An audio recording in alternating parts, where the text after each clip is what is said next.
Visoka stopa nezaposlenosti koja prati čitav region često dovodi mlade ljude u situaciju da potraže neki sezonski posao. Meštani Gračanice su dobili priliku da se oprobaju kao berači malina u poslu koji je težak, ali koji može doneti lepu zaradu. Nevladina organizacija Mlada aktivna Gračanica je preko društvene mreže Facebook i sajta poslovi.rtv.kim nedavno objavila oglas za sezonsko branje malina. Gospođa Lenka iz okoline Užica je kontaktirala predstavnike ove organizacije i potražila njihovu pomoć u pronalaženju vrednih sezonskih radnika. Videla je našu Facebook stranicu Mlada aktivna Gračanica i zna da možemo da dopremo do velikog broja mladih ljudi i ona nam se javila sa željom da nađemo neke ljude odavde koji će otići na berbu malinja. Njoj su bili hitno potrebni radnici.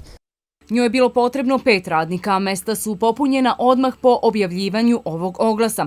Đorđević se nada da će im ona poslati kontakte prijatelja koji se također bave malinarstvom, te očekuje da će se prilike za dodatnu zaradu tokom letnjih dana povećati. Pojedini mladi ljudi iz Gračanice kažu da bi im sezonski posao dobro došao, te da bi rado brali maline.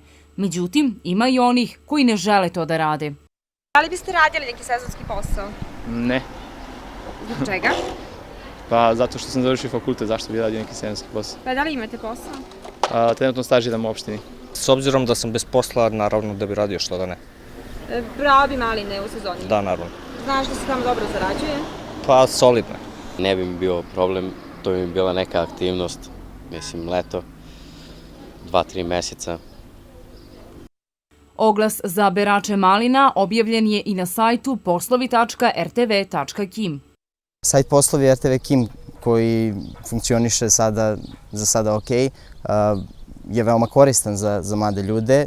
To je prilika da mladi ljudi saznaju za neke druge poslove u drugim sredinama, da se ne oslanjaju samo na naše sredine, srpske sredine, koje realno nemaju toliko kapaciteta što se tiče zaposlenja i da eventualno svoje zaposlenje traže u Prištini gde je najveće tržište rada.